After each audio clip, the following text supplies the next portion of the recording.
Yeah.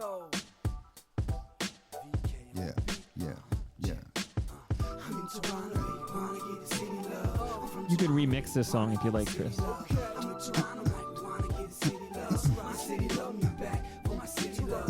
Welcome to episode 1548 of Toronto Mic'd, proudly brought to you by Great Lakes Brewery, a fiercely independent craft brewery who believes in supporting communities, good times, and brewing amazing beer. Order online for free local home delivery in the GTA. Palma Pasta. Enjoy the taste of fresh, homemade Italian pasta and entrees from Palma Pasta in Mississauga and Oakville. The Advantaged Investor Podcast from Raymond James Canada. Learn how to plan, invest, and live smarter.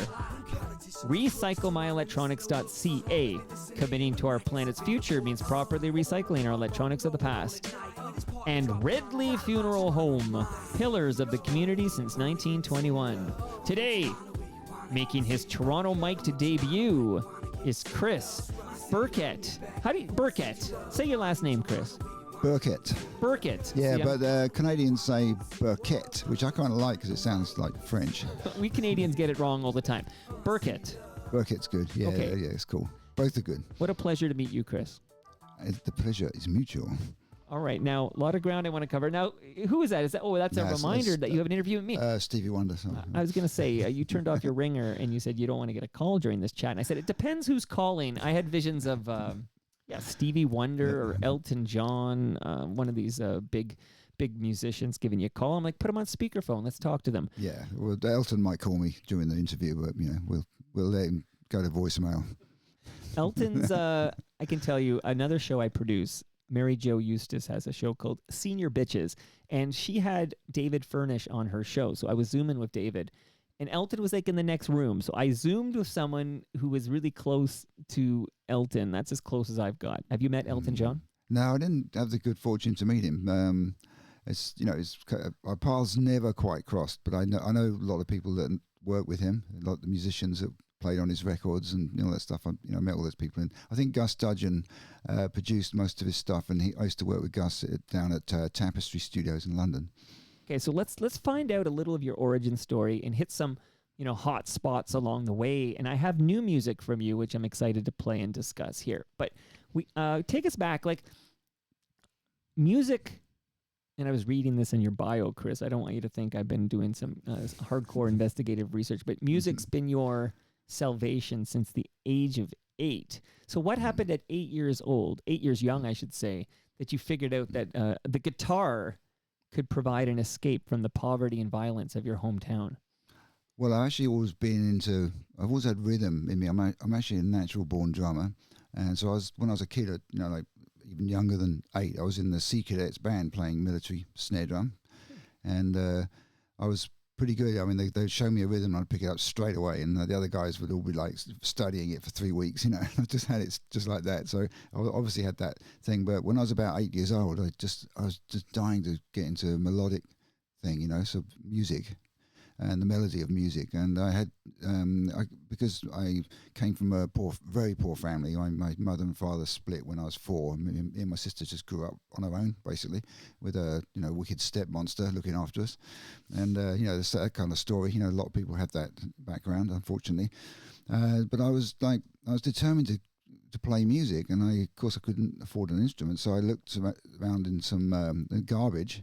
Found some wood and some nails and stuff, and I actually made my very first instrument. And I managed to scrounge some banjo strings off somebody, and it kind of sounded like a koto, it was like ding, ding, ding, it kind of sound. Yeah. But it was a way of making music, and that went on from there. When I was 12, I saved up every penny I could find and got my first proper guitar, which is a Fender Stratocaster copy. It's called a Top 20 from Japan at the time. It was really cheap, probably equivalent to about $50, on like an online magazine thing. I purchased it, and that was my first real guitar. And then I formed a band, and in my local Farnborough where I grew up, and that band we played like Led Zeppelin, but anyway, my main thing about the guitar is most of my peers, most of the people I grew up with, ended up doing time in prison.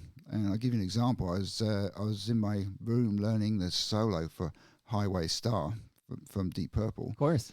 And my friends were out robbing a Chinese restaurant, which they actually got caught doing, and they ended up, getting punished for that. And I missed that episode because I was learning some music, and that's the kind of story of my life. There's been many instances where it's really kind of, it's just saved me being in love with my guitar. So this is a suburb of London, right? Yeah, it's called Farnborough. So what's going on there that you've got such poverty and violence going on? And just help me out as a guy who's never been there. Well, it's kind of, I grew up in a place called Hawley Lane Estate, and it's kind of you'd call it an affordable housing place in Canada. We call it Council House Estate, and it was all like subsidized housing. Yeah, kind of. It's really cheap rent, right. They're all broken families, they're all like single mums and that sort of stuff. And a lot of it wasn't so many drugs in those days because didn't really kick in until later, but it was a lot of violence. You couldn't really walk around safely in the evening, without being attacked by somebody. So it's another reason why I kind of stayed in a lot rather than going out and getting into trouble, Well, music to the rescue. Yeah, exactly. It's as I say on my bio, but also this album that I've just put out, which is called She's My Guitar, as it's all about that, the love affair with my instrument. So we're gonna visit the present tense for a moment and then go back. Yeah, because She's My Guitar. This is basically a love letter to that guitar that saved your life. Yep, that's it. Title track. Let's hear a little bit of this. Yeah. Looking at her body every night, so clear and so bright, she treats me right.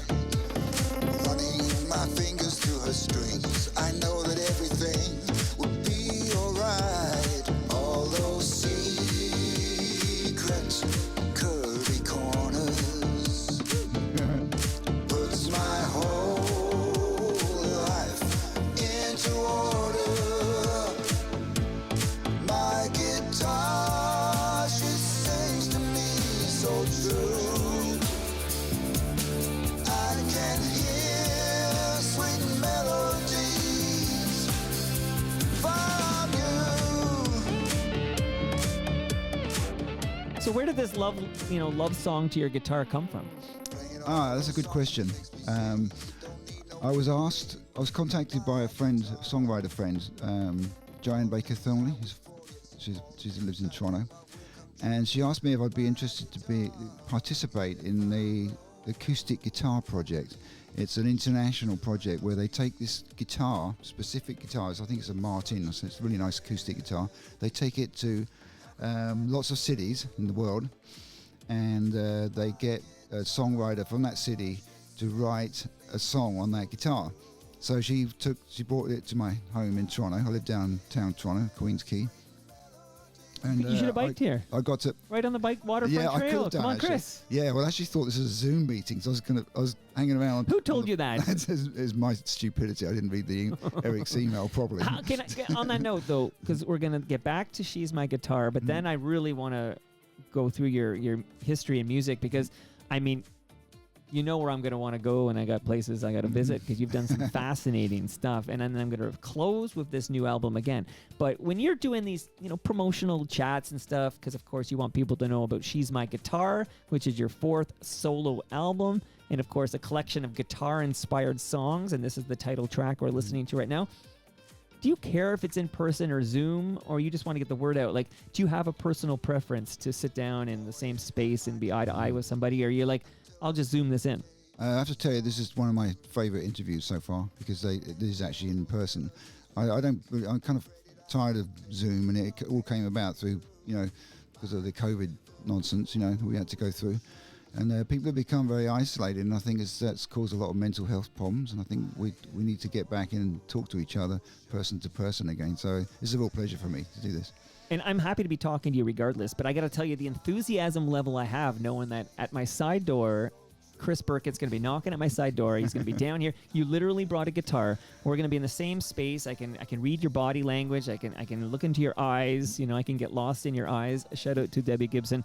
Like, to me, that enthusiasm, I can't get that from a Zoom. And I'm not saying I won't do any Zooms, because, of course, you can just go to the archives and say, hey, you Zoomed with this person, you Zoomed with that. But there are some Zooms. But my strong preference is to get you, Chris, in the basement, and let's have a one-on-one chat. I'm sick of Zooms. Yeah, me too. I totally agree with you. I think we have to move on from that and get back into collaboration. It's the same with music. There's one of the problems with the music business right now, or the creative side of the music business, is that people don't actually work in teams very often. There's so many people work in isolation, right? And you're not getting that team spirit anymore that you used to get when you get four or five people together in the same room.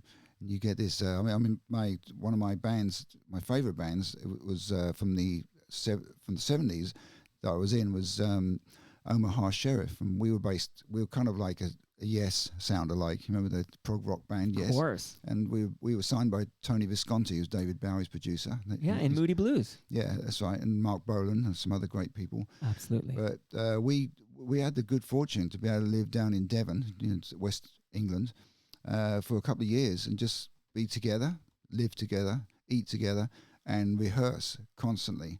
And that's why our albums are so great, because we had that interaction. 4 or 5 musicians just working, and Tony Visconti played bass on our first album. Now, Herbie Flowers just passed away. Yeah, I heard that. Yeah. Yeah. Shame. Do you have any stories about Herbie Flowers? Did you?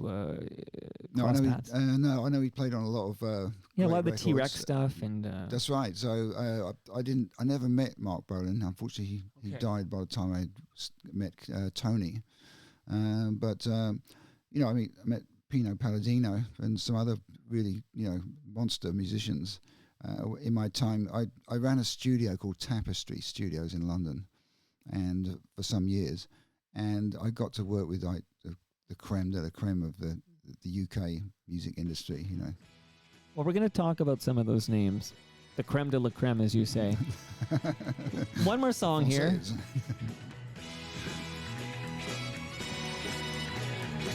And then we'll play a game of why is Mike playing this song?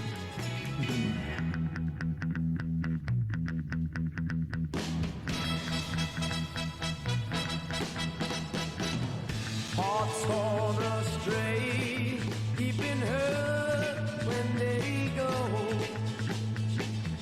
I went away just when you need me so. You won't regret, I've come back begging you. Won't you forget, welcome love we once knew. Open up your eyes, then you realize, here I stand with my everlasting love. Need you by my side. Sing along. Who could resist? Do I even want to talk to somebody who can resist singing along? You should be singing along. Why am I playing Love Affair, Everlasting Love? How much time we got? 'Cause I could tell you the story. We'll make time for this story. Okay, right. So basically, I was living as a homeless musician in London. I just ran away from home at 19, and I got a job in a gas station so I could find a place to live. And 2 o'clock in the morning, this guy came in and said, "Are you Chris Birkett, the guitarist?" And I said, "Yeah." And he said, "We're going to Germany for 18-month tour, so we need a guitarist. Do you want the gig?" I said, "Yeah, I'd love to come." So I thought it was like, rehearsing and all that stuff. But I said, "When are we going?" He said, "Tomorrow morning at 7 o'clock." So I had to make an instant decision whether to take this job or not. And of course I decided to. And then we became the best soul band in Germany and got to play with, I got to play guitar for Rufus Thomas, Ann Peebles, Gene Knight. From Memphis. All Stax artists actually. And that was like, that was real education for me into soul music. But when I came back to London after the tour, I was again looking for work. So I went into the Melody Maker magazine, which is where the classified music ads were in those days. And I saw an ad for named a top band looking for a guitar player. So I called them up and they arranged an audition. And it turned out to be Love Affair. So they gave me the job, and I got to, I shot straight from like homeless musician sleeping under hedges in London. You were in Love Affair. Yeah, I joined the band. Yeah, we toured for about 2 years. We just had the hit with Everlasting Love. I wasn't in the band when that was a hit. Which I'm still singing along to Everlasting Love in 2024. Oh, it's a classic song. It's very well put together actually. So it's got really nice chord changes. So this is before Omaha Sheriff. Yeah. So what happened? The bass player with Love Affair at the time, I got sort of fed up with just playing Everlasting Love. I've got a really interesting story actually, which is this is the place. Here. Listen, this is the home of interesting stories. Yeah, so he's going to like this one. So we were making so much money because we were like a successful pop band, right? We were touring England, Ireland, Wales, Scotland, all that stuff, right? Constantly. Our agent said, we got to get you out of the country for 3 months this year because otherwise you're going to hit super tax and you're going to pay a fortune, right? So he said, I'm going to book you at a club in Guernsey, which is a tax exile country in between. It's a little island in between England and France. There's 2 islands, Guernsey and Jersey. So he booked us in this big, massive club. And he said, I can't have you sitting around doing nothing. You're going to play the residency. You're going to be playing every night sort of thing. So anyway, the second night, literally, I was on stage playing Everlasting Love, blah, blah, blah, all that still in Rainbow Valley and all other hits. And I looked down in front of me and there's, what it's like on stage, you've got the bright lights in your face, you can't quite see the audience.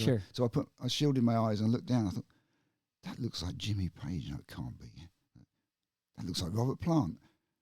And so on. John Bonham, John Paul Jones. So I thought, my God, Led Zeppelin here. What the hell are they doing here? So I came off stage and I went down to introduce myself.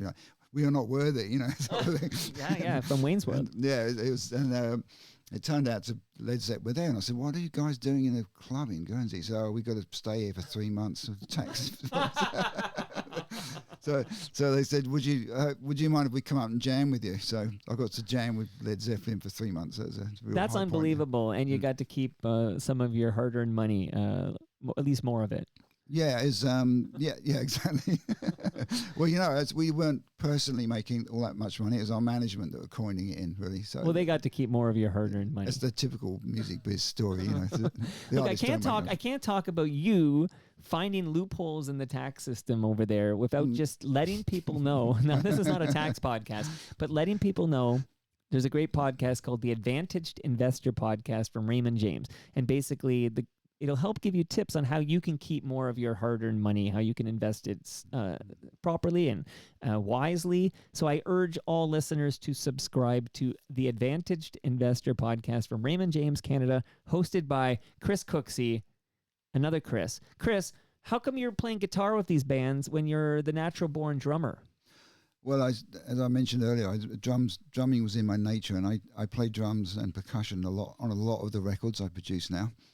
But guitar was, I play guitar like a drum. I play it very rhythmic, So it's kind of I prefer it because you have the concept and the possibility of harmonic construction, which you don't have with drums, right? Right. It's the old drummer jokes. We've got 4 musicians in the band and 1 drummer.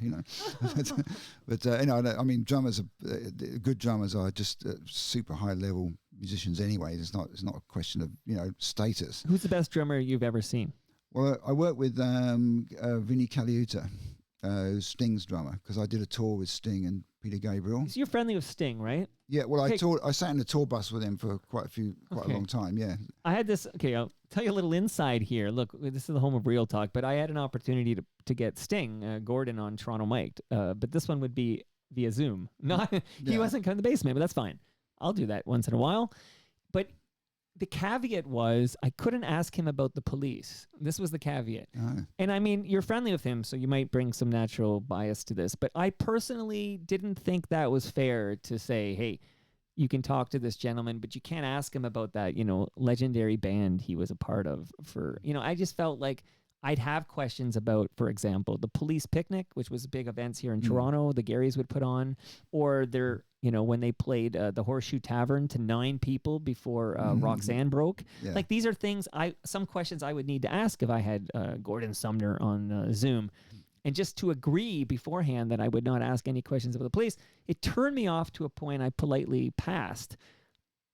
Am I an idiot? Am I the idiot? Because this is how I feel, and I live with that decision. But if you said to me, Mike, I'm going to come on your show, but don't ask me any questions about Sinead O'Connor and Nothing Compares to You, I would say, Chris, that's rather uncool of you.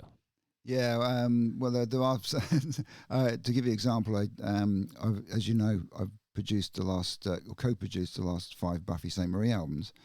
And she was involved in a controversy last year, Right. and which is kind of still going on a bit, about being a real Indigenous person, etc. Right. I got my own views on that, but Buffy actually phoned me before this all came out into the press, and she said, "Please don't talk about this particular thing because you don't really have the information." So I got, when it broke on the CBC thing. Yeah, the Fifth Estate. Yeah, I was getting phone calls from all over the place. People were calling me. I had to just say, "I'm sorry, I can talk about anything else, but I cannot talk about this particular situation." So I know the feeling. Yeah, but that's them. They're inbounding to you, sort of like if you were going out and doing things. Like, here, let's do that now. So, because I'm actually thinking this is a good time, and we'll close with Sinead because I gotta play a bit of the song and talk to you about it because your role in music history is quite extraordinary there. But can we just maybe drop some names? And again, I don't know what you're willing to say on the record, but yeah, please tell us your role with, what I call Buffy St. Marie's comeback. The comeback started in 1992, and she was signed to Ensign Records, which is a Chrysalis group. Right. And she was signed by the late great Nigel Grange, who was it's him that discovered Sinead O'Connor and the Water Boys and Bob Geldof. He's a big guy. He's very talented. He's a true music lover. So Nigel phoned me up one day because I was in-house producer for Ensign at the time, and he said, "Hey Chris, guess what? I've just signed a legend, and I want you to produce her." And I said, "Wow, who's that?" He said, "Buffy St. Marie." And I said, "Who's that?" Because I didn't know who she was. She's big in America. Yeah, well, the big one would be, I guess, Love Lifts Us Up Where We Belong. I think she's, and again, we'll get into this, but she'll joke, right, she didn't, she wrote it, I guess. But she's still, I saw this the other day. Somebody took a photo where she's still being recognized as the first Indigenous person to win an Oscar. So we'll get to that in a minute, okay? Yeah. But yeah, you didn't know who it was because Unknown Soldier, right? That was the big... Universal Soldier. Sorry, I'm so sorry. Yeah, Universal Soldier. Yeah, I got an interesting story about that. She sold that song. Well, they brought it off her for something like $10, years ago. And then this is a typical example of music business nonsense, She had to buy the rights back because she had no rights on the song, and it had been done by Donovan as well. He covered it, right? And she had to buy it back for $25,000. They gave her $10 for it. She had to buy her own song back for $25,000. That's amazing, isn't it? Well, this industry of yours, Mike. Don't get me started on that. Yeah. But that's Universal the Soldier was written at a coffee house here in Yorkville. It was around from 1960 to 65, called the Purple Onion. And I did have a founder of the Purple Onion on this program to talk about it. But so Buffy, you're producing Buffy in this comeback in the early 90s that she had. Yeah. So basically what happened, Nigel phoned me and said, told me about it and said, come and meet her. She's coming. She lives in Hawaii, so she flew over to London to meet me. And she's a bit jet lagged and stuff. But we got on really well. And she said, look, Chris, I don't want us to keep flying backwards and forwards from London to Hawaii, because it takes 4 days to get over the jet lag, right? She said, let's work out a way we can start this album using CompuServe, which is the pre-web thing, right? It's before the web really kicked in, the World Wide Web. It's called CompuServe. And it's done everything was done on modem. So she and her engineer, she had a really smart engineer boyfriend at the time called Roger Jacobs. And he worked out a way to get her music keyboard files, because all of that first album was based on keyboard compositions. He got those files into the modem format, and it's called MIDI, Musical Instrument Digital Interface. Of course, yeah. And he sent them over through CompuServe, and I downloaded them in London into my system. And all I had to do is mirror her keyboard setup. So she used to be using stuff like Proteus at those days, and the Roland D50 and all that, DX7, Yamaha DX7, and all that stuff. The old, 80s keyboards and 90s.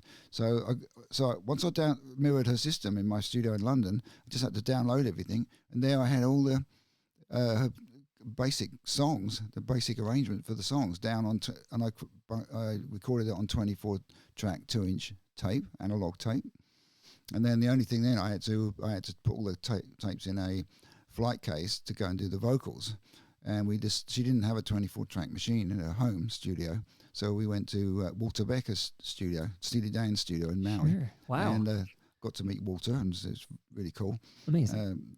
We recorded all the vocals and other stuff like drums, real drums and stuff. So that was the first album called Coincidence and Likely Stories.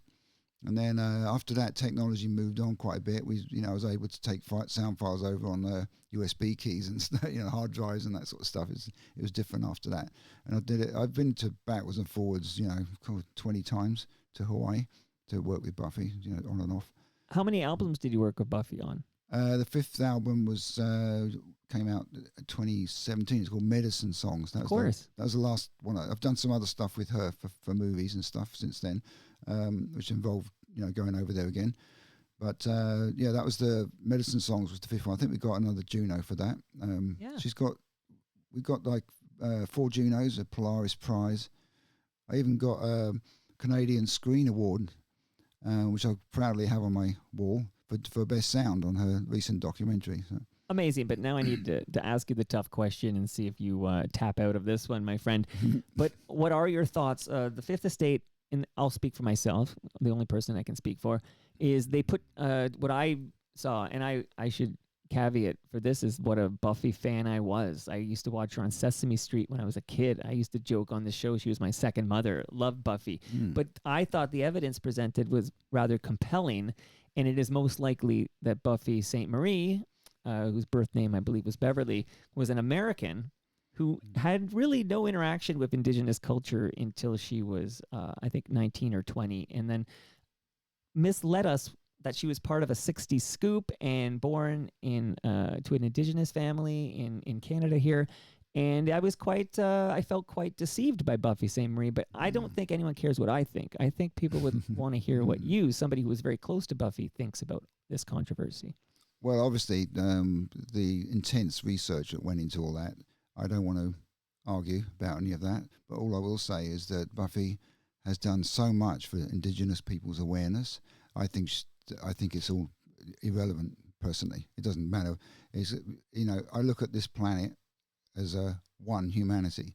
If you go up in space and look at this planet, you don't see cultural, political boundaries. You just see one humanity, and I think we need to be like that. It's another form of racism, you need to look what a person does, not who they're genetically, what their genetic coding is, but what they do in their life. And Buffy's done so much for Indigenous people. Whether she believed it or not, it's irrelevant. The main fact is it's what you do, not what you are, what you say, what really counts. And I really value your insight into this. But one last question before I move on to some of these other big names here. One last question is, if Buffy won an award that was earmarked for an Indigenous artist, let's say best album by I'm making up the name of this award, but best album by an Indigenous artist, and she had received that award, should that award now go to an actual Indigenous person? And see, that's a question I would just pose to you, because that's different than what you're suggesting, which is that the awareness and the work she did for the Indigenous people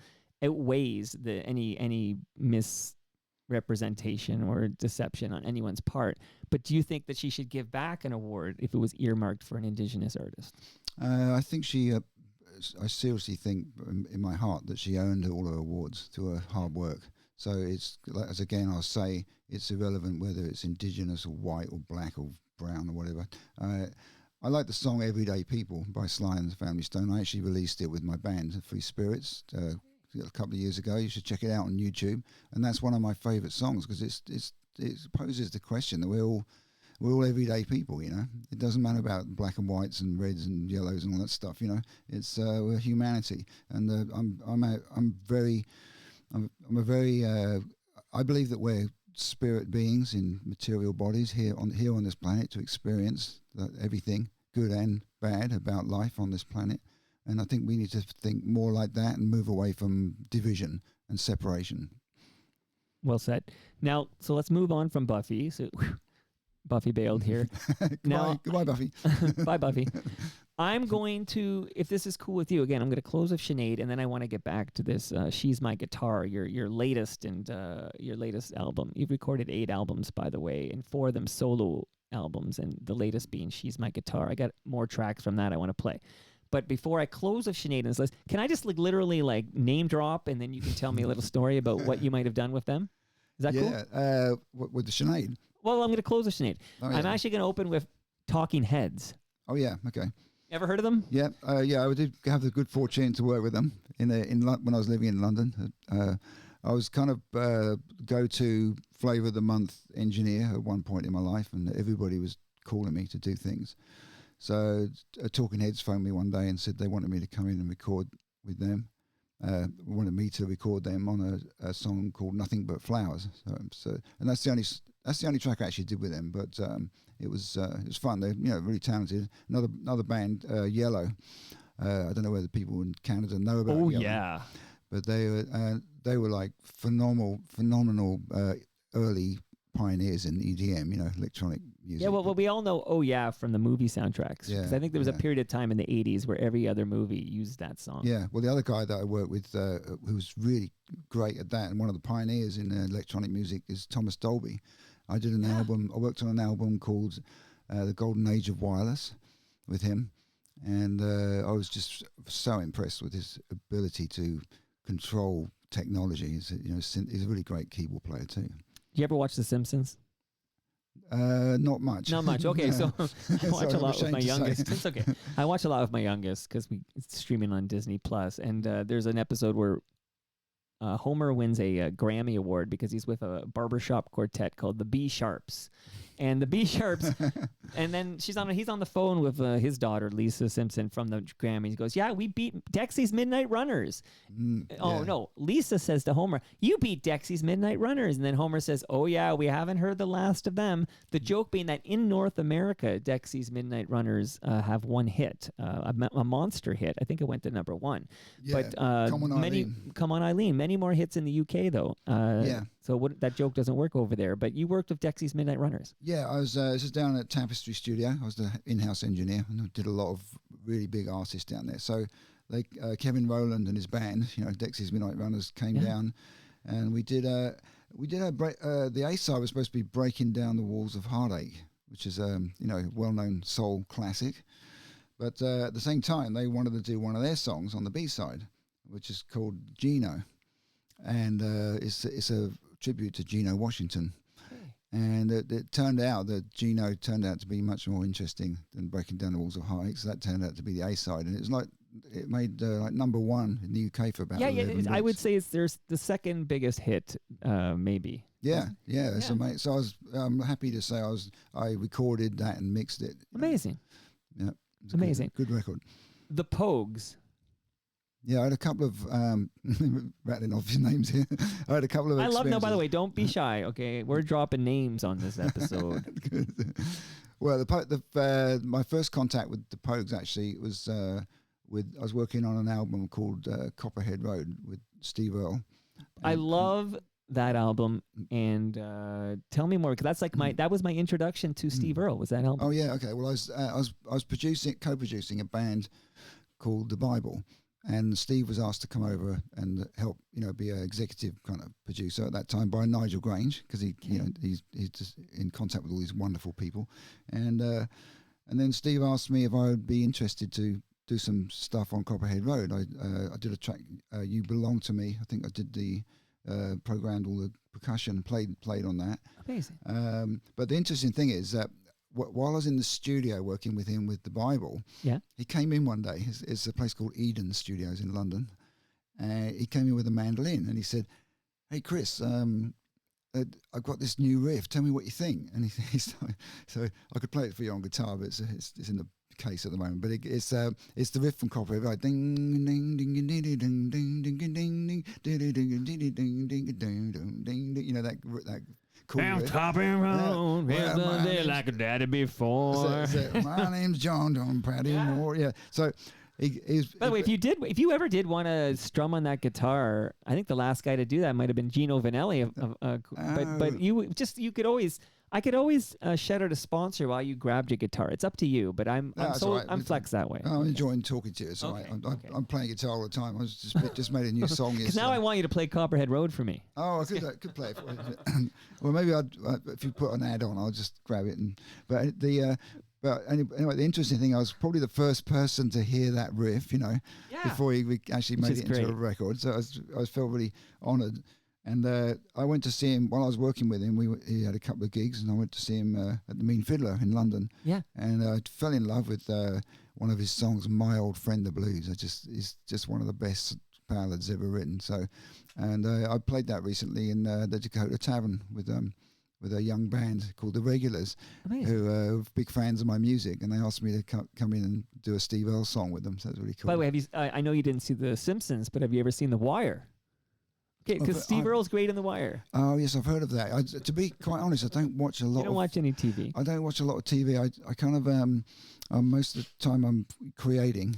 You're creating content for all of us music lovers. You don't have time to watch The Wire or The Simpsons. Well, I'd like to, but the time when I'm not creating, I just actually choose a movie, on the Netflix. No, I don't. I don't want to. But if you ever did catch The Wire, he played a character named Waylon, and he was fantastic. Steve Earle. Oh, cool! Yeah, I've got a lot of time for that guy. Great respect for him. So does Steve Earle? Does he introduce you to the Pogues in this story? So what happened is that he said he's been a big fan of the Pogues for many years, and he loves Irish music, And he said I'm going to invite them to play on a song called "Johnny Come Lately," and he said I want you to record it and mix it for me and all that stuff. So we went down to the studio. I can't remember the name of the studio now. Anyway, but the Pogues turned up, and it's pretty funny. Sean, the Shane McGowan, the Shane, sorry, the banjo, one of the singers and the banjo player. He came into this took a few days to get this track done, but he used to come in the morning with a half-filled cup of coffee, and then he'd fill the rest of the cup up with whiskey. This is his breakfast. Well, that's how he lost those teeth, man. That's not a good breakfast. Yeah, he had little shiny points when I met him. Yeah. But I don't know how he must have had an incredible liver to take all that alcohol. Well, he didn't. He lived longer than we all predicted he'd live, but he didn't get to be an old man. No, and unfortunately, the alcohol was taking a lot of people. Like my other favorite drummer, John Bonham, went the same way, and Rory Gallagher went the same way as one of my favorite guitarists. The alcohol's done a lot of people in, unfortunately. Well, a lot of people in our chat today are no longer with us and gone too soon. Again, we'll talk more, and this is just an opportunity for me to say shout out to Ridley Funeral Home, pillars of the community since 1921. That green measuring tape there is all yours, Chris. That is courtesy of Ridley Funeral Home. Measure what you wish. I don't need to know the details. I'm going to measure my success. Well, listen, you're going to need a bigger tape, okay? Because wait till we get to this Sinead story. Oh, my goodness gracious. Okay, so the Pogues had you produce a track? What did you produced? It was Johnny Come Lately with Steve Earle, but I didn't produce it. I was kind of like an engineered and mixed it and recorded everything. So is the difference that when you're a producer, you can have like creative input? Well, some producers don't actually. They just organize everything. It's not necessarily an artistic job to be a producer. I'm actually an artistic producer because I came up as a musician and an engineer, so I've got all the angles covered to know how to make a great record. So I'm a kind of one-stop guy, But some producers I've worked with, they don't know anything about music. Actually, interesting.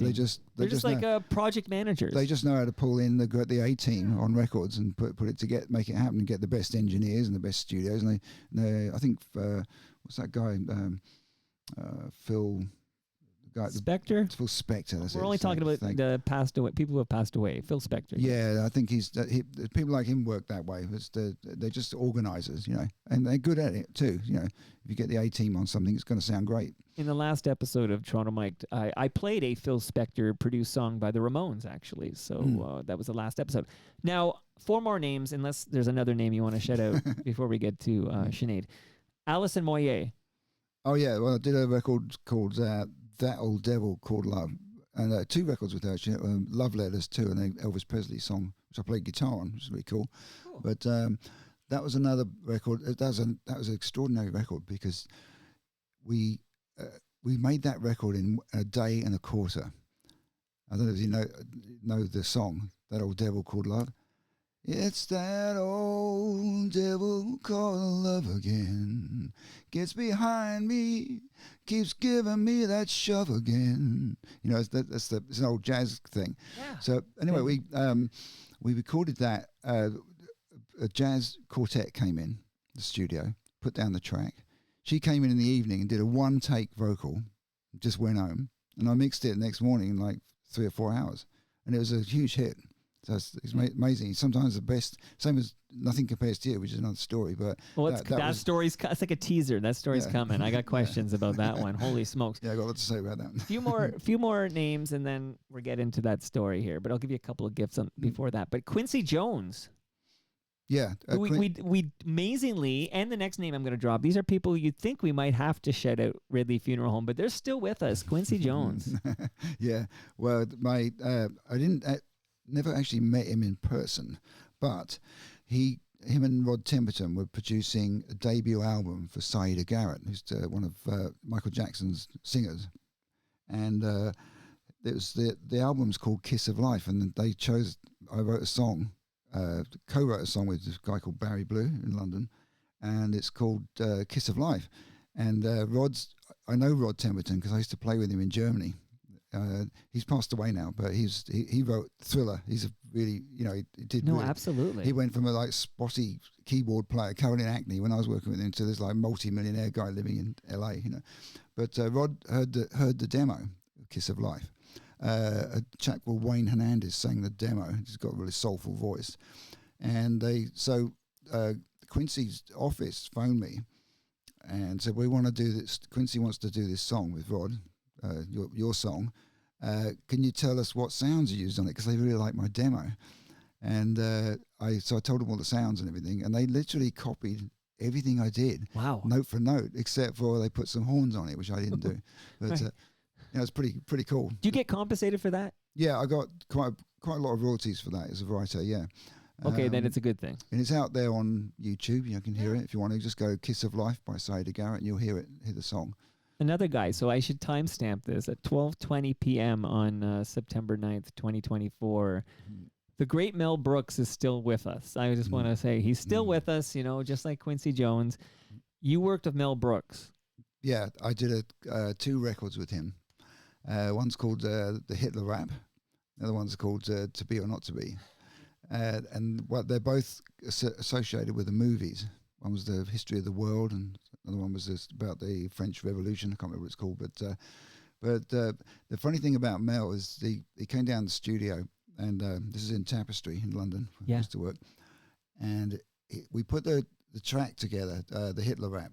It's a great groove. But it's all real musicians. We put it together with a super drummer, bass player. Okay, so no drum machine. No, it's before the days of drum machines, actually. Gotcha. Well, there was things like Lynn drums and the Fairlight, which I could tell you about that later. Whatever New Order was using, right? Yeah, the Fairlight was one of the first sampling machines, and I did the drums on Pyromania, Def Leppard on that machine. Really? That's a monster album. I'll tell you all about that later. But jeez. So I was one of the pioneers, the early people of doing drum programming, one of the first people to do it. But for Mel's records, it was all straight up band playing, a bit like the early Bee Gees stuff, Yeah. And so only Mel couldn't really rap in time. I don't even know the song because it goes, well, hi there, people. You know me. I used to run a little joint called Germany. I was #1, the people's choice, and everybody listened to my mighty voice. My name is Adolf. I'm on the mic. I'm going to hip you to the story of the new Third Reich. Well, it all began down in Munich town. Pretty soon the word started getting around. So I said to Martin Gorman, I said, "Hey, Marty, why don't we start a little Nazi party?" And we had an election, well, kind of, sort of, before you knew it. Hello, New Order. So all those mothers in the fatherland, I said, Achtung, baby, I got me a plan. I said, what you got, Abel? What you got, Adolf? What you going to do? I said, how about this one? World War II. That's the first verse of it, right? Wow. And the reason I know that so well, because I literally listened to it like 400 times, because Mel couldn't rap in time with the music. Right. It's got this really sort of,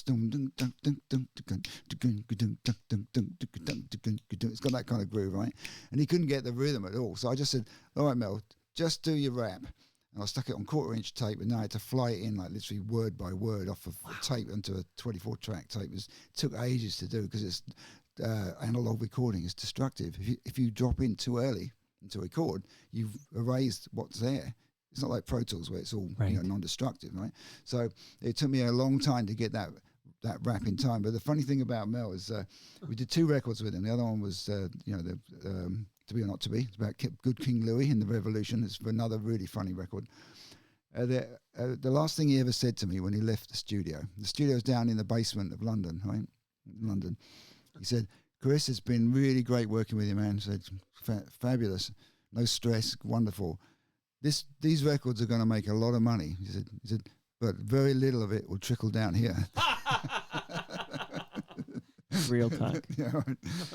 All right, so this is going to come out of left field, I think. But there's a song I want to play that I know you produced, and there's a reason I'm playing it. I'll explain in a moment. But a little obscure, and it's not quite the Hitler rap. But let me play this.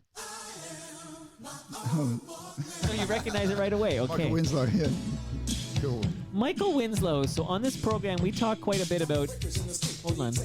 Let him cook. There ain't a soul around that I can't reach. I want to get my message all across the land. It's really very simple. I'm a Walkman. I can be anybody that you want me to be.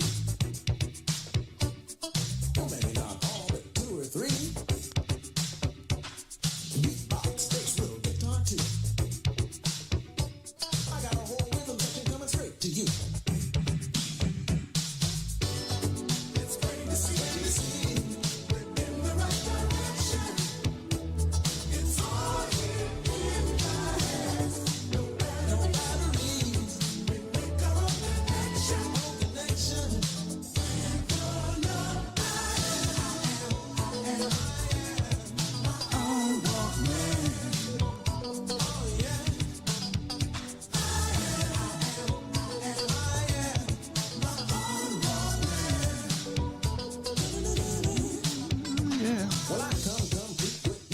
Michael Winslow.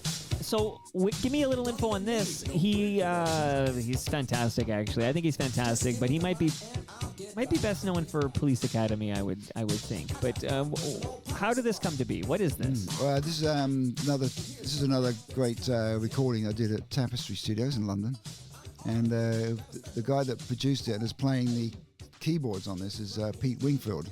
Oh, so you're not the producer of this one? No, I'm the giving you credits you haven't earned yet. Come on. Well, I recorded it and mixed it, so Okay, it's my sound basically. All right. I think I might play guitar on this too, but anyway, it's I did a lot of odd stuff, playing instruments on the stuff that I was working on. The funny thing about Michael is he was an expert at making sounds with his mouth. That was his thing. He would do a Jimi Hendrix guitar solo with his mouth. And there's one instance where I was sitting there, he's standing behind me, and I was sitting at the console, and I heard this sound come out from back of the room. It's like it is the sound of a tape winding off. And I looked around. I thought the tape something had happened to the tape. he was laughing. No, away. he's amazing, right? He can mimic any sound. Yeah, he's really good. Very gifted. He's very percussive. Good groove. He's got a groove. You didn't need instruments. You didn't need to be playing any guitar. You just have him voice everything. That's it. As he said, he's his own Walkman. Yeah. He's his own Walkman. Okay, Yeah. So before the song runs out and I get to the subject of the matter, I just want you to know, Chris, I have fresh craft beer from Great Lakes Brewery for you right there. Ooh. I don't know if you're a beer connoisseur. Yeah, I love beer, yeah. Okay, you'll love this beer. It's brewed right here in Southern Etobicoke. Fresh craft beer from Great Lakes Brewery. Beautiful cans. Beautiful artwork. I like the artwork on it. It's really good. What's this? What's delicious, too? What do you got there? You got shield there. Yeah, that's the premium lager. You're going to love that. You got a Canuck Pale Ale, a Haze Mama. Wow. I think you got a burst in there. So you got your fresh craft beer, but you know what goes good with beer?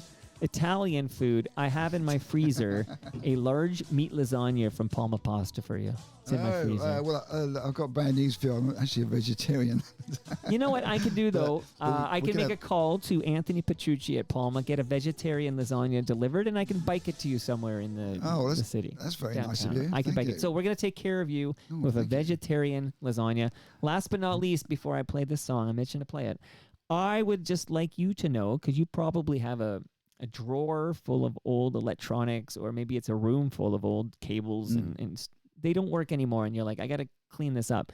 Don't throw that in the garbage, because those chemicals end up in our landfill. Go to recyclemyelectronics.ca and you'll put in your postal code, and they'll be like, hey, just a block away from you is one of our depots we've accredited. You drop it there, it gets properly recycled. It's good for everybody. Recyclemyelectronics.ca. You got it. Recyclemyelectronics.ca. Oh, yeah, that's that. Thanks for saying that, because I do have a lot of electronic. Well, I'm here to help, as man. we all have, you know. I'm here, Chris. We got to work together, right? We got to collaborate. We're in the same room. Yeah, We're well, help you out. actually, my wife's really into saving the environment. She's a documentary filmmaker, and Really? I met her through Buffy St. Mary. She was making Buffy's first documentary, right? Right. So she's. What's her name? Her name's Joan Prowse, and she has a company called Cinefocus, and they did all the Green Heroes series on TVO. They're people like out of the box, people who like, you know, Suzuki and people like that. Yeah. Even Gord Downey, she did an interview with him, and he was saving. He was trying to save some tires being burnt, you know, to ruining the environment. So she's done a lot of environmental work. So she'll really appreciate this, because we've been wondering what to do with our electronic junk, you know. Well, recyclemyelectronics.ca. It's interesting. All these things are interesting. I was with Gord Downey's brother on Friday. So Cool. this Mike Downey, there's a new, you know, tragically hip documentary going on Prime. I heard about that. Yeah. I produce a show for Diane Sachs. She was the last environment commissioner of this province, and it's called Green Economy Heroes, where she talks to basically people who are entrepreneurs who are choosing businesses that are good for the environment. This is an interesting subject. In fact, I'm doing a concert for the city of Toronto in October. In fact, it's next month. The next month is October, yes, and it's. I'm going to be working with. I got this song called "Save Our Beautiful World," which is features a bunch of young kids, you know, 8 to 10-year-olds singing about saving the planet, and we're going to be featuring that song at the concert. So, it all great synergies here. Well, Chris. I'm very much into using music to communicate truth. I released a song called "Everyone Deserves a Home" last year, and it got the local government, you know, the NDP, in fact, they contacted me, and they gave me a community service award for raising awareness about the homeless situation in Toronto. So that's what I believe we should be using music for. No, great to hear, and I'm glad you shared that. Now I'm going to play a song. People might have heard this song, and we're going to see what details you can share about this. What's this? Have you heard this before, Chris? Nope. It's been 7 hours and 50 days. I will say it still gives me chills. This is a beautiful recording. Brilliant production. I go out every night and sleep all day since you took your love away.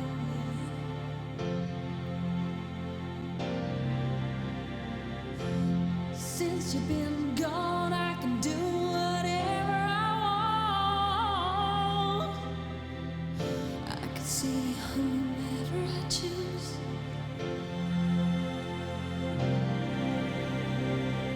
I can eat my dinner in a fancy restaurant, but nothing, I said nothing can take away this blues, 'cause nothing compares to you.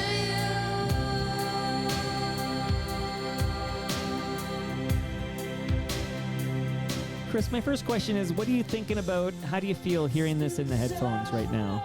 Oh, just realised what a great job I did mixing it. It sounds really good. Well, I could have told you that. Come on. Honestly, and this is not just because you're sitting here in the room, but since I first heard this, it's just a wonderful vocal performance of a great song, great recording, great production. This is aces, man. Yeah, in fact, this is the only record I've ever made where I never put a bass on it.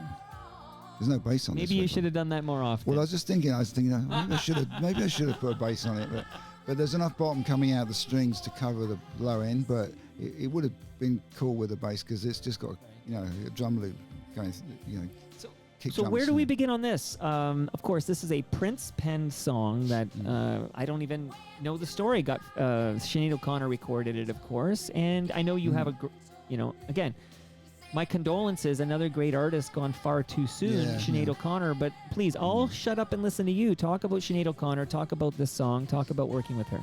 Well, my contact with Sinead came about again through Nigel Grange of Ensign Records. He found her in Ireland, as he did with Bob Geldof and a lot of other people, the Waterboys and stuff. So he called me one day and said, I'd like you to mix a couple of songs off the Lion and the Cobra album, the new Sinead album. This is the one before this album. Big fan of Mandinka. Yeah, well, I mixed that, and I mixed. Love that song. Yeah, I did 2 songs on that album, the Mandinka and Put 'Em On Me. Both actually minor hits at the time. Great videos, and Sinead did a great. So anyway, that was Sinead kind of liked the sound I got on those records, and so did Nigel. And so, but what happened when she came to do the next album, which is called I Do Not Want What I Haven't Got? They started it off. They wanted to use this character Nellie Hooper to produce the album, right? So they started they booked the studio. They had all the songs ready, musicians, all that stuff. And on the second day, Sinead walked out of the studio. She couldn't stand working with this person, right? Wow. So Nigel phoned me up and said, "Chris, you've got to help us out here, mate." He said, "We got Sinead's ready to do our album. We got the studios all booked, musicians, everything's ready. We haven't got a producer. Would you do it?" And I said, "Yeah, I'd love to, because I liked her. I'd met her before." And I remember before I started the project, her manager, Faulkner O'Cayley at the time, and Sinead, I was sitting outside the studio in London in his car, and they played me the demo of Nothing Compares to You. It's not a demo, it's the Prince's version, right? Right. And Sinead said, I'm thinking of covering this, because she knew Prince and she'd heard the song and everything. I won't go into detail of why she knew Prince, it's a private thing, but they played me the song. And I said, "What do you think? Should we do it?" And I said, "Well, I don't actually think it's strong enough. I think it's going to be a hit. So I think if we do it, we've got to completely change it, because the Prince's version was a little bit boring, to be honest. All kudos to Prince. He's a genius. I love his stuff. But that version of Nothing Compares to You wasn't really going anywhere. And it's a great example of how an arrangement can make or break a record. So you only have to change the vehicle behind the melody. The melody's the same and the words are the same, but the vehicle behind it is completely different. And that's actually what really makes a great record. But I have to tell you that that song was released. The BBC had all the power in those days. If you got on Radio 1, then you're good, right? Good to go for a hit. It got up to 42 in the charts, and Sinead was calling me every day. So I was, it's 50, it's 48, 42, and then they dropped it. They didn't think it was going to be a hit, right? So this is Nothing Compares to You I'm talking about. Yeah. And then they went in, literally a week later, they went to Paris, to the Cemetery in Montparnasse, I think it was, and filmed a video. And she did a stunning performance on the video. She cried, there's real tears and stuff, right?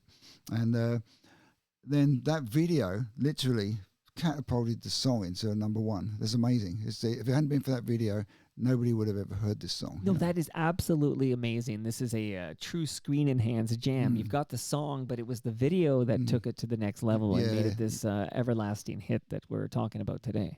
Precisely. And it was a really easy record to make, the whole album. Sinead didn't like recording studio. She used to get really bored. After 2 hours, she just wanted to go home, right? So she just came in. So she came in one morning and said, some of it was done in my studio, my own studio, CB Sound in London. She came in one day and she said, I want to sing the vocal for Nothing Compares because we had the track all done and stuff. You know, hadn't done the bass yet, but the strings were programmed by a Gota. He's a Japanese guy I was working with at the time, really talented string arranger, and but there's keyboard strings. But anyway, so I put up my go-to favorite mic, which is a AKG 414B. I do all my Steve Earls sung in it. Everybody's sung in it. Now this is Moya. It's still got it. It's a great mic, and it can take a lot of dynamics. This mic, so because Sinead had what you call negative mic technique. I'll tell you what that means. Yeah, explain that to me. Normally you go when you're singing soft, you go. It's been 7 hours, and you get right on the mic, right? 15 days since you took your love away. And then you go, come back off the mic for the loud bits. Nothing compares, right? So this is the standard mic technique, but Sinead used to do it the other way around. She'd do all the quiet bits off the mic, and she'd scream, come right into the mic and scream into it for the high bits. And she didn't like me using compressions. Somebody told her it was fake, so I had to spend ages on that album taking out the distortion, overdrive distortion on the with the special EQ, and doing it all in real time. It took ages. But the magic about Nothing Compares to You is that she came in and said, I want to sing it today, and I'm only going to be here for half an hour. Put the mic up, one take vocal. Wow. She sang it perfectly, and then I didn't have to tune it or anything, because these days I put people in Melodyne and correct little pitch things, but it was perfect. And then she said, I'm going to double track it, and she double tracked the whole vocal. That's all 2 voices on that record, one behind the other, and you can hardly hear it because the double tracking is so perfect. I've never seen anybody do that. She was so on top of the song. It was just I'm not like even sure. Do I track. know that? So there's no, it's 2 voices all the way through. It's all double tracked. I don't think You can hardly hear it because it's so close. Okay, hold on. Let's check it out. You'll hear it. If you really listen, you'll hear 2 voices. It's been 7 hours and 15 days since you took your love away.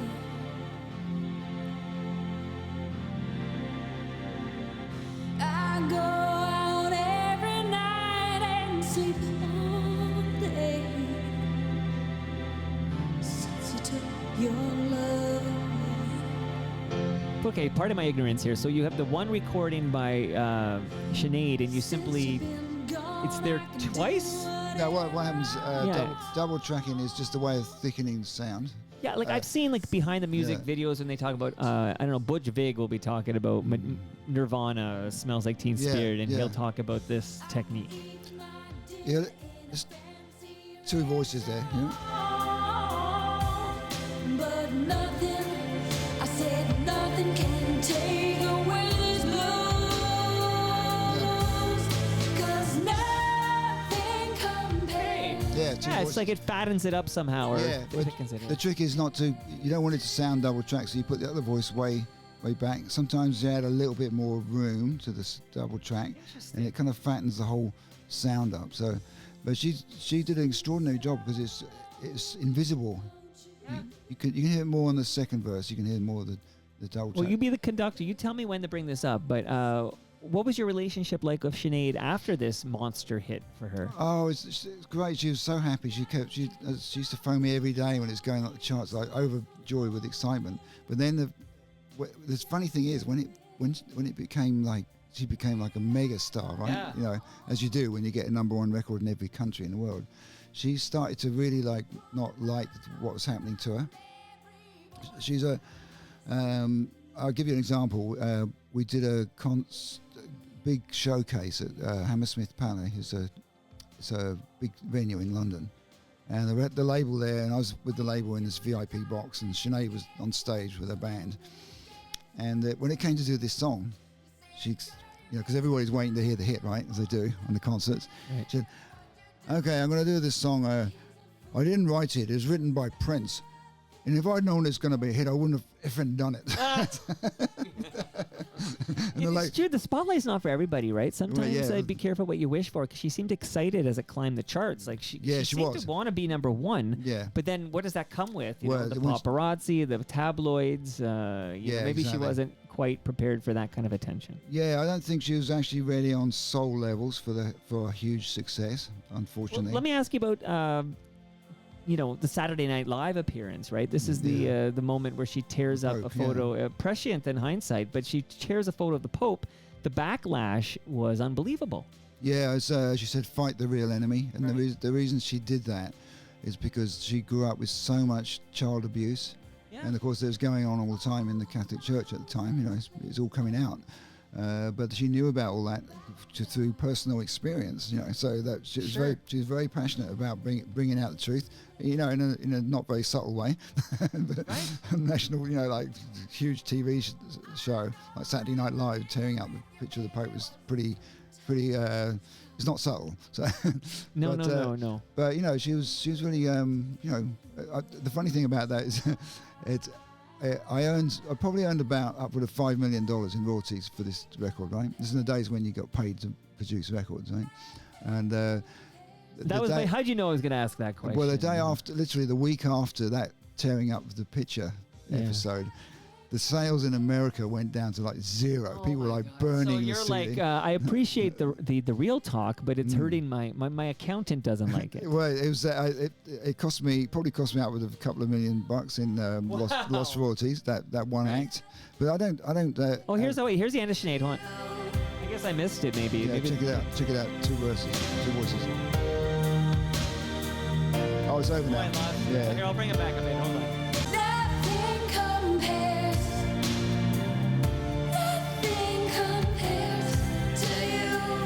Hear it?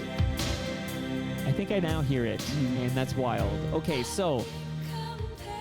Hear it? It's two voices there. She's just out on the And then, Chris, that's not cheating, right? This is okay. This isn't standard stuff. Ben Johnson level. Well, it shows. It kind of shows it on this record. It shows what a great singer she was to be able to track that vocal so accurately. And I know you said you specifically went out of your way to say you're not going to talk about how Sinead knew Prince, but you have any insight because it's been reported in the press that Sinead wasn't happy with the what do you call it, the pillow fight incident. I don't know if you read this, where there was a pillow fight when she met with Prince, and Prince would put things in the pillows to hurt her in this pillow fight. Yeah, she told me a few personal things about that one she went public with. But I won't go into the Prince thing too much, but I will tell you a funny story if you're interested. I like funny stories. While we were doing I Do Not Want What I Haven't Got album, we were working in various studios. One of them was my own studio, which I got a call from. I got a call from Billboard magazine after the album broke the charts and everything, and they said, "Hey Chris, tell me about your studio. You're listed as the second best studio in the world." And I said, well, it's actually just a potting shed converted into a studio.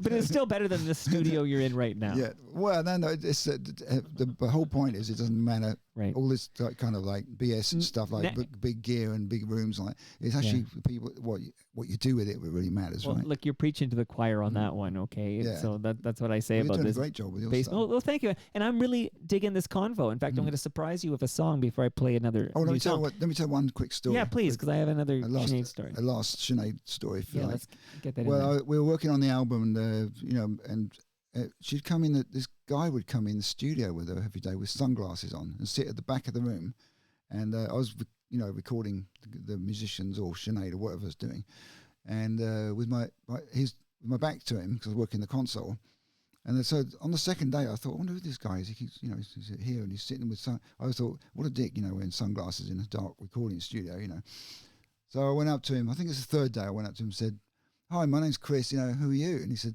"Peter Gabriel." And I thought, oh my God, I just love Peter Gabriel. So I didn't recognize him. He's all like disguised. That's very, very funny. And did you have a relationship with Sinead in her later years before her sudden and unexpected passing? Unfortunately not. I kind of lost contact with her. But the last record I ever did with her was called My Special Child. This came out after the big album. Right. And it was about her son, who actually tragically passed away. Took his own life, Yeah, but that was when he was a baby. We went to Dublin, and recorded with the Dublin Philharmonic Orchestra. And then a guy called Donald Looney came in and did Julian pipes on it. It's a beautiful record. Didn't really break as big as Nothing Compares, but it was. That's part of the problem, right? Like, I mean, I don't even know if she was trying after that album to have a monster hit like that, but you could never. She probably didn't want one. That's my impression. I want to shout out a song on that album, though. I do not want what I haven't got. I just want to shout out Emperor's New Clothes as a killer single. Like, that is a fantastic single, and often that would be like the song I would go to on that album would be Emperor's New Clothes. Oh, right, let's play it. I haven't heard it for years. So. Do you have it? Well, you know what? I can grab it quickly from YouTube. This no, don't worry. I go okay because but Emperor's. I know it's Emperor's New Clothes. This is thrilling stuff here. But we're gonna get this really quickly. See if this plays off of my YouTube channel. It's a cool story, Emperor's New Clothes. Yeah, I like that. I like the meaning behind it. Yeah, it's about denial basically. Okay, and then again, this is real time as I switch to my YouTube account that is actually premium. So I have a YouTube account. Oh, good. You don't get an ad in the middle of it. No ad in this thing here. I pay for one of my accounts. Well, you might get an ad for Palmer's Kitchen. Palmer's Pasta. Palmer Pasta. Palmerpasta.com, yeah. Absolutely here. So, any second now. There you go.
I like how she says pregnancy. It's a pregnancy. Okay, very good. I gotta say, holds up. Still digging it many, many moons later here, but good on you for capturing such great music. Yeah, it was a lot of fun. As I said, it was an easy record to make. I think we made the whole album in about 6 weeks. It was kind of, unlike most records I made. I worked a lot with Mutt Lange and well, you were going to tell me a Def Leppard story. Oh yeah, before we close with your new album. Yeah, well, basically I'll make this brief, but I was one of the first people to ever use sampling technology. It was in the days of the only samplers around was a Synclavier and a Fairlight, and it was $100,000 machine. Wow! So there's one down in the studio I was working because it was owned by a guy called John Congress, who was a inherited wealth person. He had a lot of money, and Pete Townsend had one too. So anyway, Mutt Lange phoned one day and said, we want to use the Fairlight to do drums on the new Pyromania, the album called Pyromania by Def Leppard. And could you do it for us, Chris? And I said, yeah, sure. But I need to hear the drummer's parts. What does he want to play? Because it's a monophonic machine. You had to do instrument by instrument with a code. It's murder in those days. It wasn't MIDI. Right. It wasn't like couldn't just hit a key and then you get a kick drum. You had to write it all in music composition language. So. So he came down. The drummer sent me his tapes, what he wanted, and I listened to it. I scored it all out. I had to write it out in score because it's all mathematical. And then you had to program all these drums in, and then we'd listen for Mutt was like, he's very, very, very anal about things. So it was like we had to listen to a hi-hat the whole day against a click, and they're slightly ahead, no, it's not slightly behind, all this stuff, right? And every instrument went down like that, one at a time, until they had the whole drum kit there. And then he went off with the tapes to do the guitars, and he used to record one string at a time on guitars. He wouldn't play the 6 strings; it'd be like one string, doubled up 6 times. And so he called me 6 months later and said, "We've got to do the drums again." I said, "Oh God, what's happened?" Because we took 6 weeks to do the drums, right? And he said, "The tapes have been wearing out, and I've had to keep transferring them 4 times now." Because analog tape in those days, right? And I want first generation drums. So luckily I saved all the writing, the parts on floppy disk, but we still had to do the painstaking. Was it another 6 weeks? Yeah, another 6. Wow. I mean, he had a huge. What did you get any cash for that one? That thing? How many units did that sell? I sold 40 million copies, I think. But I think he spent in those days over £250,000 doing the record. Because it took a long time. Right. I just got. I was getting like £400 a day, a fee as an engineer. Not too shabby back then, especially. Wow. Yeah, I was kind of a go-to top engineer in London at that time. So. Dude, and look, here you are in my basement right now. Okay, so I do want to close up your new stuff, and I know we have a hard out, but we're going to make it, don't worry. But I'm going to play something kind of out of left field, but I'm listening to your stuff yesterday, and I'm going to play this just to see how you react. Oh, yeah, how did you find that? That's cool. Love it.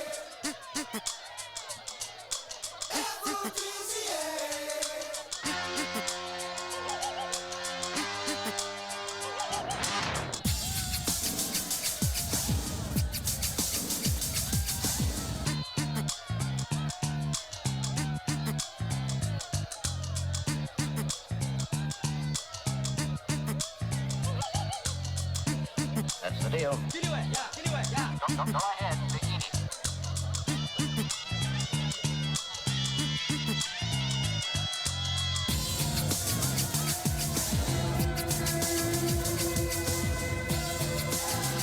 I'll break it down a little bit, but please tell the listenership, what are we listening to here?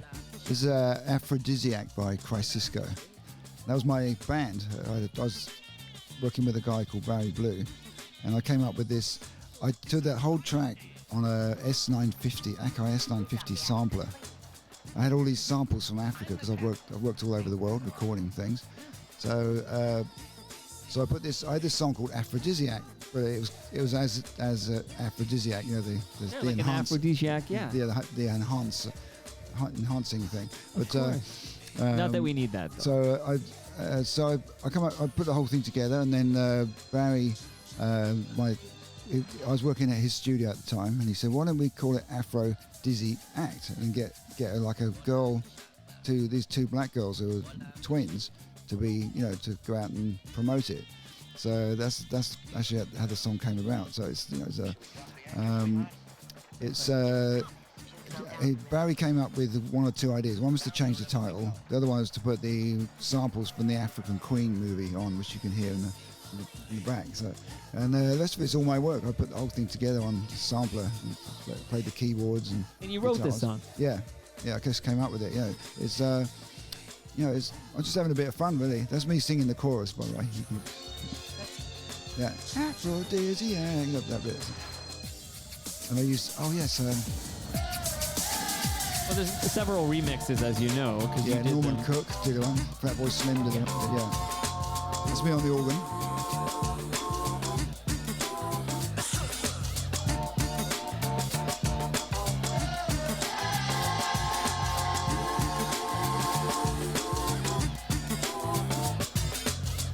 So this is... Oh, it's the extended version, yeah. Yeah, this is a cool Casbah mix, is what this was called. So I wanted to play this and find out what the heck it was. I knew you were the father of this song. Well, actually, my favourite version is, apart from the original, which I mixed myself, was the Norman Cook one. Fatboy Slim did a mix of it. And I have to take that out. It's pretty... it's kind of out there. He did a good job. I liked his stuff. Norman Cook. He's a really good mixer. All right, let's get back to 2024. Yes.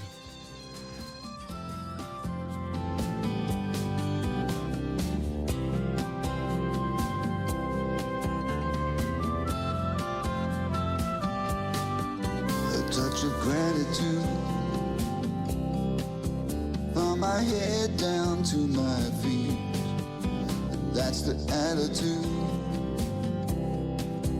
that I'm taking to the street. All of the simple pleasures, being alive. Don't need to search for treasures, they will arrive for me tonight. Rush of gratitude from my head down to my toes. That's the attitude that will keep the love and grow. And if you listen to it, you will hear a sound of nature alive with spirit as we change our lives and turn around. So full of gratitude. Gratitude. This is from She's My Guitar, your latest release. Love to hear it. Thank you. Wow. And you brought a guitar, but I guess, well, we won't be whipping out that guitar here, but you never know when you need to burst into song. Well, actually, I'll come back again. You'll come back again and you'll Yeah. play live here. Yeah, just invite me, and I'll, you know.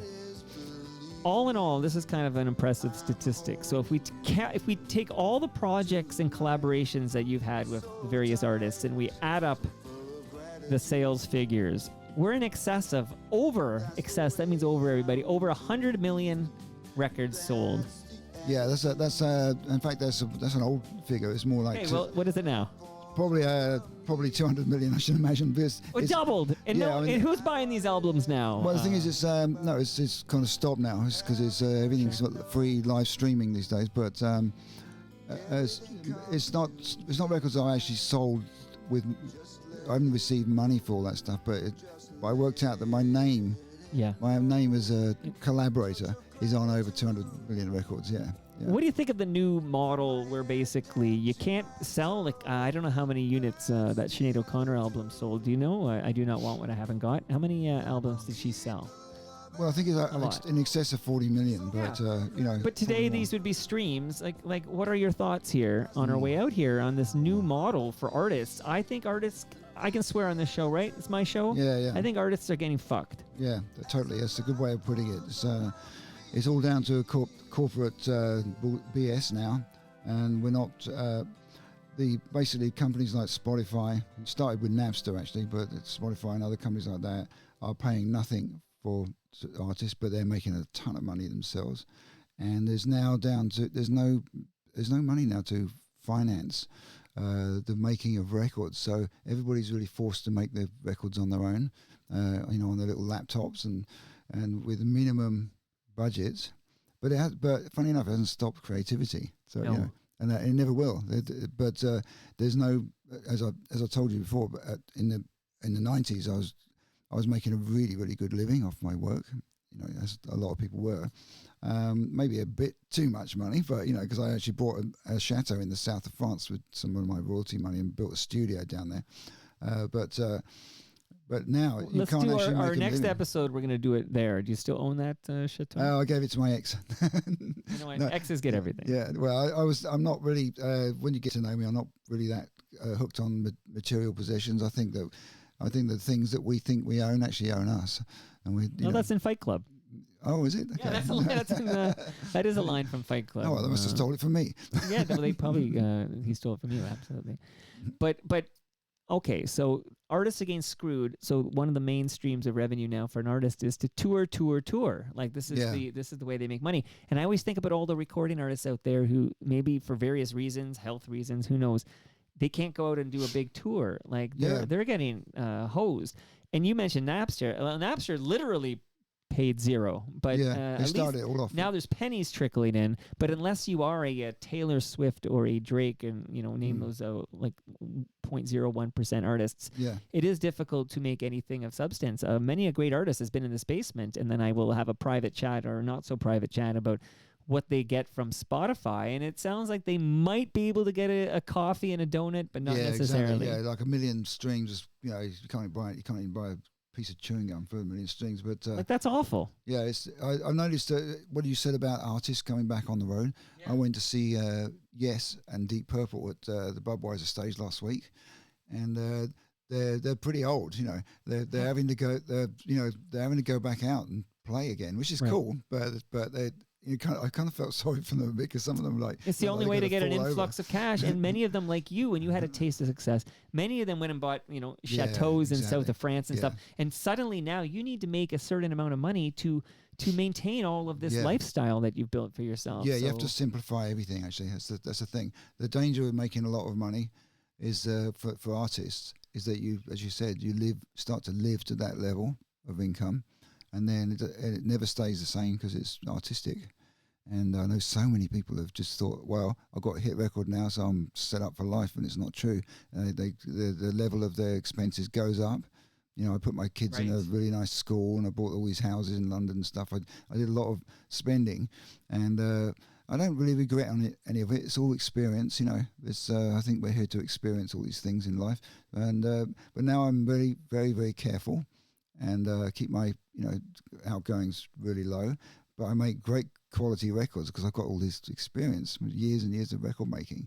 So when people come to me to produce a record, it sounds like it's been done like in the best studio in the world by the best producer ever, and they're really, people are amazed by what I can turn out. I just I've got a small home studio running a Pro Tools system with great stuff in it, and my walls are racked with guitars, it's stuff from all over the world, So ouds from Egypt and six-string banjo, saz from Persia. I've got all these great instruments, tampuras from India, and I use them all on the records, So Chris, if somebody like an aspiring musician is listening right now, are you available for hire? Yeah, I do.